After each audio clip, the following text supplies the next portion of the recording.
தேவ பார்வையில் நாம் அந்த பையன் புத்திசாலி எல்லாம் கிடையாது.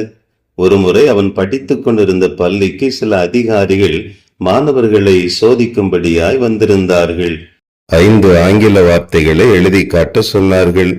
அதில் ஒரு வார்த்தை கெட்டில். அந்த குட்டி பையனுக்கு எழுத தெரியவில்லை. திருதிருவென முழித்தான். ஆசிரியர்கள் அருகில் இருக்கிற மாணவனை பார்த்து எழுதச் சொன்னார்களாம்.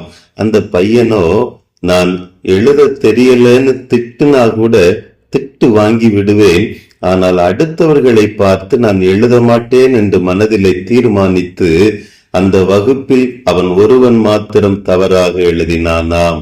ஆனால் அவனோ நான் உண்மையாய் இருந்தேன் என்று சொல்லி மனதிலே சந்தோஷப்பட்டான். அந்த சின்ன வயதிலே நேர்மையாய் நடந்து கொண்ட அந்த குட்டி பையன்தான் நம்முடைய தேச தந்தை என்று புகழப்படுகிற மகாத்மா காந்தியடிகள் அவர்கள். ஒரு நீதியுள்ள வாழ்க்கை வாழ தீர்மானித்த தலைவரால் இந்த தேசத்திற்கு விடுதலை கிடைத்தது. இந்த சந்ததியில் உன்னை எனக்கு முன்பாக நீதிமானாக கண்டேன் என்று சொல்லி ஆதியாகமம் 7:1 எழுதப்பட்டிருக்கிறது. நோவா தன் காலத்தில் வாழ்ந்தவர்களுக்குள் நீதிமானாய், உத்தமனாய், பாவத்திற்கு விலகி ஓடி தேவனோடு சஞ்சரித்துக் கொண்டிருந்தான் என்று வேதம் நமக்கு சொல்லுகிறது. அவர் நிமித்தம்தான் மனுக்குளம் முற்றிலும் அழிந்து விடாதபடி காக்கப்பட்டது. ஒரு நீதிமான் நிமித்தம் தேசத்திற்கு பாதுகாப்பு உண்டு என்பதை ஆண்டவர் நமக்கு கற்றுக் கொடுத்து வருகிறார். நோவா நீதிமானாய் காணப்பட்டார், மனுக்குலம் தப்பினது.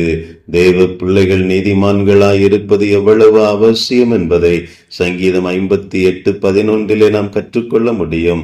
அப்பொழுது மெய்யாய் நீதிமானுக்கு பலன் உண்டென்றும், மெய்யாய் பூமியிலே நியாயம் செய்கிற தேவன் உண்டென்றும் மனுஷன் சொல்லுவான்.